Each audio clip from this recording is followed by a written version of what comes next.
Wow, ok, là, ça va partir en couille. Terrifier 3 nous a dévoilé son tout premier teaser il y a maintenant quelques semaines, et ce troisième opus sera centré sur la période de Noël. Et personnellement, j'ai quand même pas mal d'attentes concernant ce nouvel épisode. Déjà, et je sais que c'est un petit peu débile de dire ça, mais j'espère que le gore et la violence seront bien plus poussés que ça ne l'était déjà. Même si bon, entre nous, je me fais pas trop de doutes là-dessus. Ensuite, j'aimerais qu'on explore encore plus le lore de Art le Clown, et surtout, qu'on réponde à toutes les questions que les fans se posent.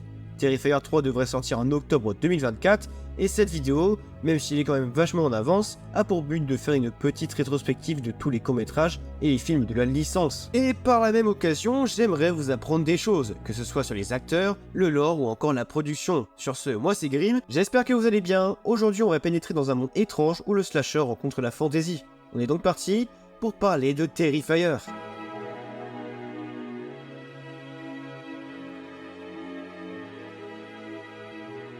En 2009, Damian Leone sort son premier court-métrage, intitulé The Nine Circle. Ça dure 11 minutes, et ça nous raconte l'histoire d'une femme qui attend son train à la gare et rencontre là-bas un clown assez étrange. Tout d'abord, il la dérangera avec son klaxon, alors que celle-ci lit un livre.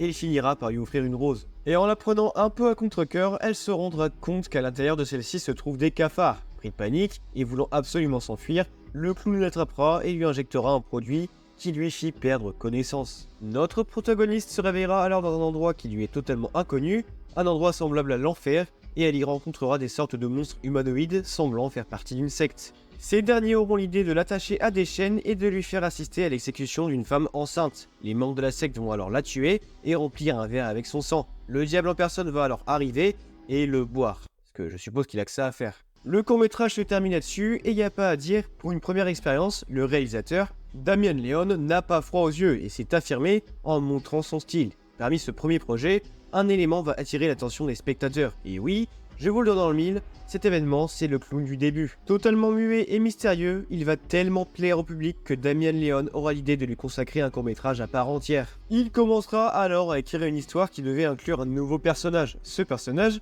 devait être une femme habillée en costume d'ange, et celle-ci, plutôt que de simplement être une victime comme les autres, devait à la base se confronter à Art.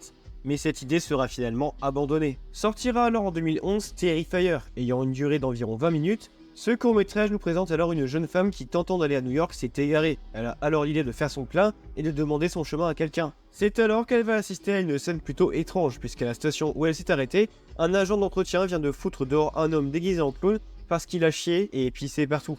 Et c'est absolument pas une blague. Bon, Art se vengera quand même plus tard en tuant le gars qui l'a dégagé, et en assistant au massacre, notre protagoniste va paniquer et se barrer en voiture. Après une course-poursuite qui va quand même durer un petit moment, elle va avoir un accident et va s'évanouir. Et à son réveil, elle va découvrir que notre tueur s'est quand même bien fait plaisir, puisqu'il a coupé tous ses membres et a gravé des insultes sur tout son corps. Et c'est sur cette scène que le court-métrage se termine. Nous sommes maintenant en 2013 et Damian Leone décide de sortir son tout premier long-métrage, intitulé All Hallows Eve. Celui-ci dure 1h20, et du côté histoire, c'est du réchauffé, puisque l'œuvre est en fait une compilation de 3 courts-métrages, dont ses 2 précédents, The Nine Circles et Terrifier. Évidemment, à ça vient s'en ajouter un nouveau, complètement inédit, créé juste pour le film, et globalement, celui-ci nous raconte juste l'histoire d'une femme venant d'emménager dans cette nouvelle maison, et qui se fait poursuivre par un extraterrestre. Oui, c'est quand même assez particulier. Bon, en vrai, pour être plus précis concernant l'intrigue, voici quand même quelques détails. All Hallows Eve nous raconte l'histoire d'une babysitter qui, le soir d'Halloween, doit garder 2 enfants revenant de leur chasse aux bonbons. Seulement, l'un d'eux va trouver dans son sac une mystérieuse VHS. Celle-ci n'a pas de titre et la boîte la contenant est totalement vierge. Assez vite, les enfants vont convaincre leur babysitter de regarder leur nouveau film. Et évidemment, c'est une connasse donc elle va accepter. Sur la VHS, imaginez juste, il y a un gros film de boule, ou encore pire, un replay de TPMP. Non, vraiment, non, c'est vraiment inconscient de sa part. En vrai, la VHS commença par nous montrer le court-métrage de Nine Circles. Puis, étant donné la violence des images, les enfants iront se coucher. Mais étant pris d'une envie énorme de connaître la fin, la babysitter va continuer son visionnage.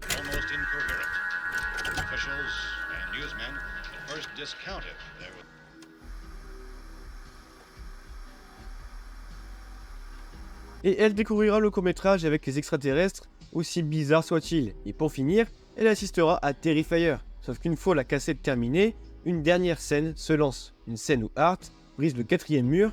D'abord conscient d'être dans un film, il va se rapprocher de la caméra et foutre un gros coup de pression à notre babysitter. Et puis la scène va se couper et il va se retrouver sur le canapé du salon, disparaître. Et puis, ayant entendu un gros bruit provenant de la chambre des enfants, la babysitter va paniquer et aller voir. C'est alors qu'elle va tomber nez à nez avec le clown de la VHS.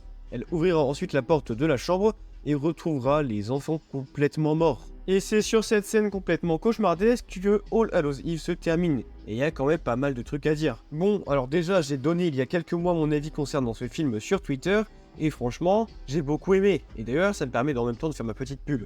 Mais en bref, oui, j'ai aimé All Hallows Eve. Et si j'avais un conseil à donner à quelqu'un qui veut commencer et découvrir Hart, eh bien je lui dirais de regarder cet opus. Parce que même si celui-là, je suis pas sûr qu'il soit canon, eh ben il introduit quand même parfaitement le personnage de notre clown.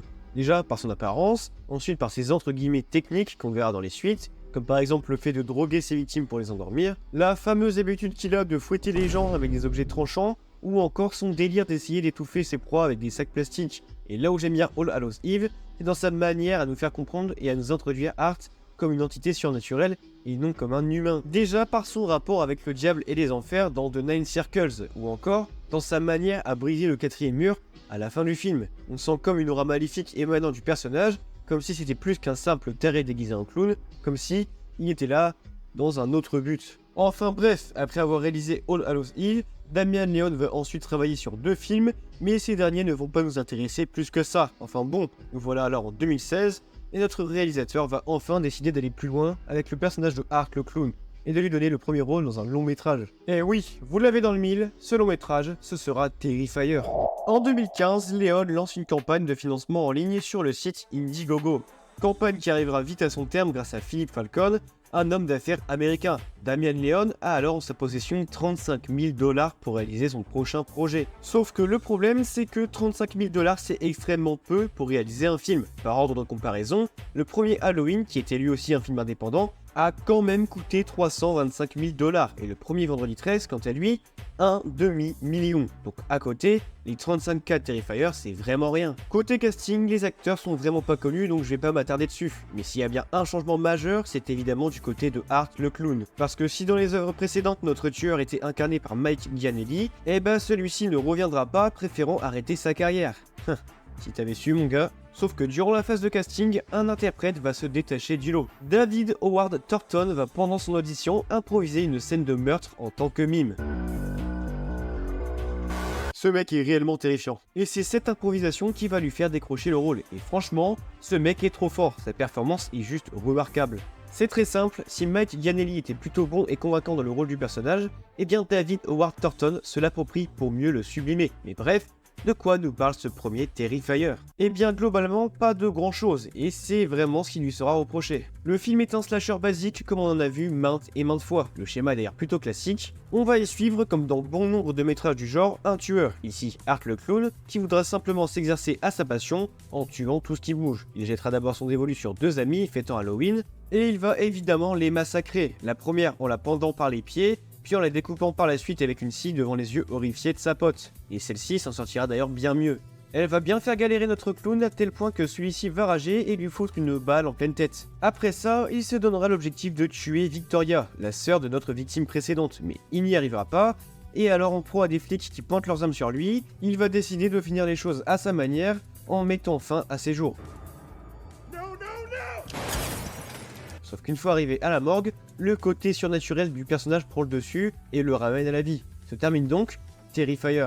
Et franchement, le film est pas mal et aura son petit succès, puisque même s'il n'a pas été diffusé dans énormément de salles, il a quand même rapporté 76 000 $, ce qui a réussi à rentabiliser le métrage.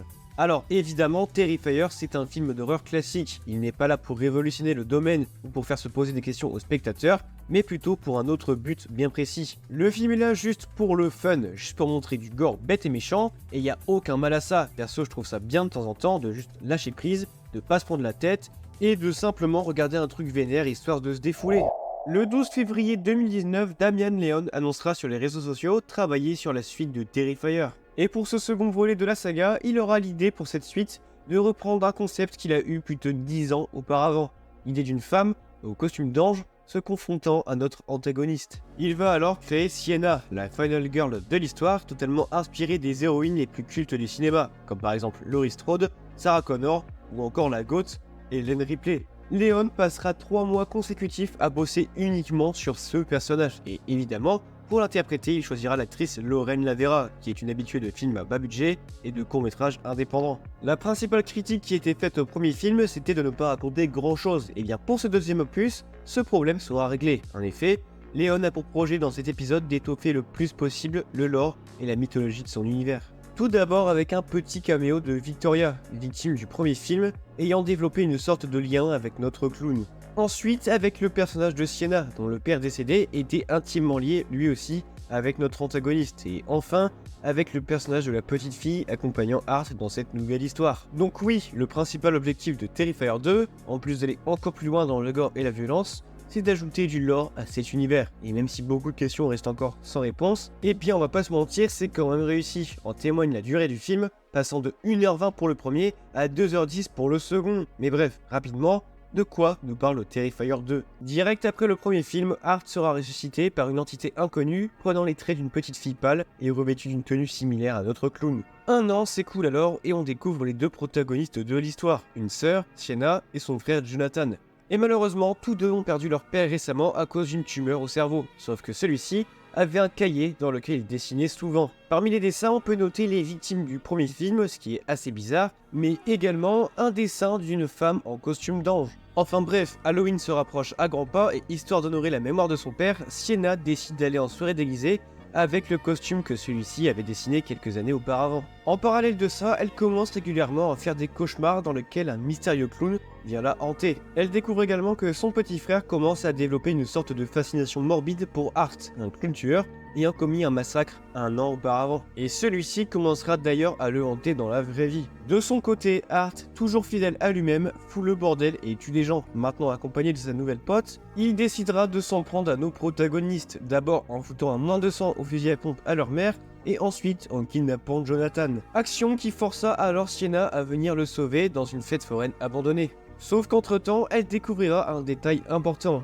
Hart avait une sorte d'emprise sur son père avant qu'il ne meure. Sachant que le clown voudrait tôt ou tard s'en prendre à sa famille, il mit au point une lame capable de protéger ses proches. Mais bref, retour au présent, ayant alors retrouvé son frère et entamé un combat contre notre clown, Sienna se fait battre et est aux portes de la mort. C'est alors que la lame créée par son père intervient. Elle la soigne et à l'aide de ses dernières forces, Sienna se débarrasse du clown en lui coupant la tête. Et c'est sur cette victoire que se clôture ce deuxième opus.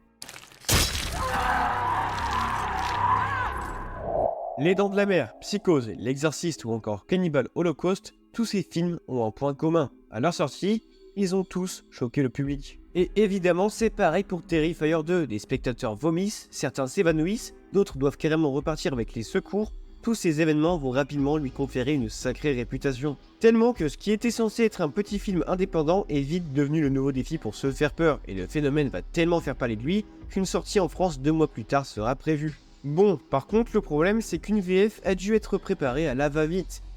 Et c'est pas terrible, perso j'aime pas trop. Enfin bref, en dehors de toutes ces polémiques, le film a comme je l'ai dit eu un énorme succès, puisqu'avec son budget de 250K, il va en rapporter 15 millions. C'est juste énorme. Et quand on voit le résultat avec un budget si bas, on ne peut que être hype concernant le troisième opus, qui lui aura un coût d'au moins 7 chiffres. Mais perso, qu'est-ce que j'ai pensé de ce deuxième opus ? Et bah franchement, je l'ai vraiment beaucoup apprécié. On va commencer par le point qui selon moi est le plus important, l'ambiance. Perso, quand je m'immerge dans une histoire, le plus important à mes yeux, c'est la vibe de cette dernière. Ici, le sentiment que veut faire passer le film au spectateur. Et j'ai adoré. Terrifier 2 m'a apporté une sorte de vibe rétro proche des slashers des années 80-90, film dont il puise son inspiration principale selon moi. Et franchement, je kiffe cette vibe. Et on sent que Léon est un véritable fan lui aussi. Ensuite, parlons de Hart. Encore une fois, on ressent bien l'inspiration des plus célèbres icônes du cinéma d'horreur en lui. Tantôt Freddy Krueger a joué avec les cauchemars de ses victimes, tantôt Michael Myers a pouvoir se relever après n'importe quel coup.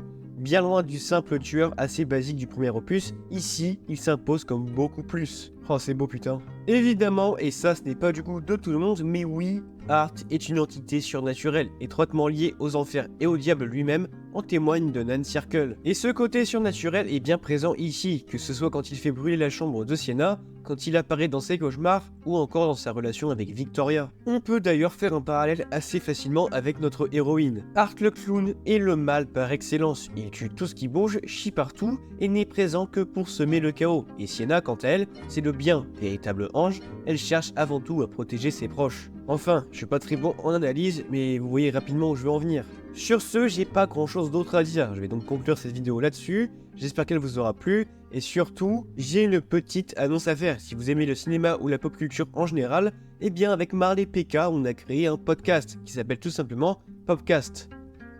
Ouais bon, on n'avait pas d'inspi, c'est quoi le problème? Il y aura un épisode tous les mois et en gros on va juste parler d'actualité ou de sujets qu'on aime bien dans le cinéma ou dans la pop culture en général. Donc voilà, c'est dispo sur Spotify et la chaîne YouTube du podcast est en description. Merci d'avance à tous ceux qui vont aller voir et bah je vous dis au revoir, on se retrouve pour une prochaine vidéo.